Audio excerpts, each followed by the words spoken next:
Et tous les pays des BRICS ont besoin de la RDC à un niveau que vous ne pouvez pas imaginer. La RDC, c'est le coffre-fort du monde. Alors, si l'Europe rate cette occasion, ils vont tout perdre. Alors, l'intérêt, c'est comme si Tshisekedi est en train de jeter la balle dans votre camp. Je suis venu vous donner les derniers avertissements, la dernière chance. Sinon, je vais à la Russie. Vous voyez un peu. Sinon, je vais à la Russie. C'est une façon aussi de marchander pour notre pays, de parler de bien pour notre pays. C'est la troisième stratégie. La quatrième stratégie, c'est la stratégie de vouloir imposer, c'est-à-dire montrer que la RDC est devenue puissante. Qu'est-ce qui se passe? Avant de voyager, le président Félix, avant de voyager, il a d'abord acheté des armes. Il y a eu beaucoup d'armes qui ont été achetées. Il y a eu près de 20 vols entre l'Afrique du Sud et Goma, où on ne faisait que déposer les armes. Il y avait les armes des SAMI d'IRC, et puis il y avait les armes de la RDC, donc des FARDC et des SAMI d'IRC. Les armes étaient nombreuses. Peut-être vous n'avez pas remarqué. Qu'est-ce que les Américains ont dit? Kagame risque de créer une grande guerre dans les grands lacs. Mais qui va créer une grande guerre? C'est pas ce qu'ils ont vu. Les armes que Félix est en train d'acheter. D'après un rapport d'un journal international, la RDC vient de multiplier le budget à 105% pour l'armement. Donc, dans moins de temps, la RDC a dépensé près de 800 millions de dollars juste pour acheter des armements. Et la Chine, tous les pays environnants, la Chine, l'Arabie Saoudite, toutes les nations, même les entreprises privées, se sont bousculées pour acheter des armes de la RDC. Donc, qu'est-ce que Félix a fait? Il a armé la RDC. Il a acheté des armes pour montrer que, dans peu de temps, je vais attaquer le Rwanda. Et l'Europe commence à craindre pour ça. Avec les armes que la RDC vient d'acheter, avec sa MIDRC qui est en RDC, parce qu'il faut dire que la SADC, et surtout l'Afrique du Sud, a beaucoup plus d'intérêt à gagner en RDC plus que quiconque. L'Afrique du Sud veut le courant de la RDC. L'Afrique du Sud veut aussi profiter des coltans de la RDC. Vous voyez un peu. Alors, l'Afrique du Sud est prête à tout faire pour regagner le marché.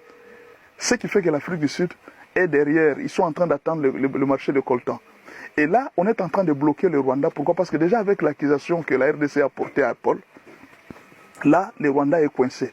Ça sera difficile dans les jours qui viennent que quelqu'un achète les minéraux du Rwanda parce que ça fait du bruit dans le monde entier.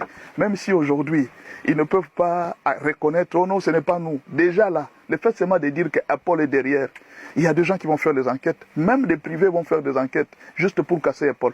Il y a même des entreprises concurrentes à Apple qui vont faire des enquêtes juste pour casser Apple et montrer que tous les téléphones d'Apple, ce sont des téléphones du sang. Et ça sera un scandale. Ce n'est pas encore commencé. Il y a des choses qui sont en train de changer. Mais alors, Félix a pris la stratégie, il a armé la RDC pour dire que si vous ne voulez pas, alors si vous ne trouvez pas la solution pour les Rwandais, sachez que dans quelques jours, je vais attaquer les Rwandais. Il y a des bruits même qui circulent que Kagame a été obligé de se déplacer de la capitale et d'aller vivre du côté de l'Ouganda, de la frontière avec l'Ouganda. Pourquoi? Parce que il y a des bruits, d'après les renseignements, on lui a dit que non, les drones de la RDC venaient de circuler, de visiter ton pays, ils ont photographié ton pays, il faut faire attention, il y a une attaque imminente qui est en train de se préparer, les Américains savent qu'il y a une guerre qui se prépare, et la guerre qui se prépare, ce n'est pas que Félix va encore attaquer pour aller récupérer nos terres, Félix est en train de vouloir attaquer directement le Rwanda, et d'où là, il est en train de donner un dernier avertissement, je vous ai donné une dernière chance. Il a dit, on lui a posé la question, il dit, c'était une façon de donner une dernière chance à ce que nos partenaires sont venus nous demander. Je pouvais attaquer les Rwandais, mais nos partenaires sont venus me voir pour me dire que non, Tchana Nase, Tikana Makambo. Bon, Natché Nase parce que mon partenaire va Moninga. Mais alors, on a pas si bango chance à Souka. C'est ce que Félix a dit. On a pas si bango chance à Souka. Pourquoi? Je peux attaquer les Rwandais d'un moment à l'autre. Mes frères, je vous dis que si aujourd'hui la RDC attaque les Rwandais, la guerre ne fera pas beaucoup de temps. Pourquoi? Parce que Kagame est en train de craindre d'abord, si la guerre commence aujourd'hui, les élections.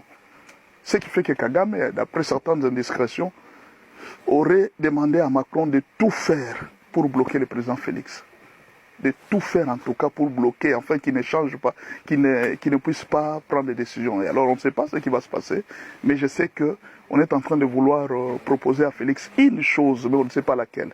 Seulement, la France a déjà déclaré que En tout cas, on ne va pas bouger la souveraineté de la RDC. Mais alors, si on ne bouge pas la souveraineté de la RDC, les Rwandais doivent partir. Quelle autre chose on veut encore négocier pour les Rwandais? On ne sait pas. Mais ce qui est sûr, c'est que la RDC est dans des avantages. Alors, je vais terminer pour dire une dernière chose. Il faut faire très attention. Chaque jour, quand nous sommes en train de voir les Occidentaux, nous les voyons toujours comme des sorciers, comme des méchants. Rappelez-vous de la prophétie d'Emmanuel Macron. Emmanuel Macron, quand il est arrivé à Kinshasa, il a donné une prophétie. En fait, moi, je considère ça comme une prophétie. Il a dit ceci aux Congolais. Votre pays, depuis 1994, vous n'avez pas pu installer l'autorité de l'État. Depuis tous ces temps-ci, vous ne vous êtes pas occupé pour arranger les choses. C'est là que je reviens aux ministres et à tous les Congolais. S'il vous plaît, cessez de voler. Organisez les pays. Les autres sont en train d'avancer. Macron voulait donc nous dire que regardez les Rwandais à côté de vous. Mais ce sont nos alliés. Comment se fait-il qu'ils ont réussi, mais vous, vous n'avez pas réussi? C'est ça la question.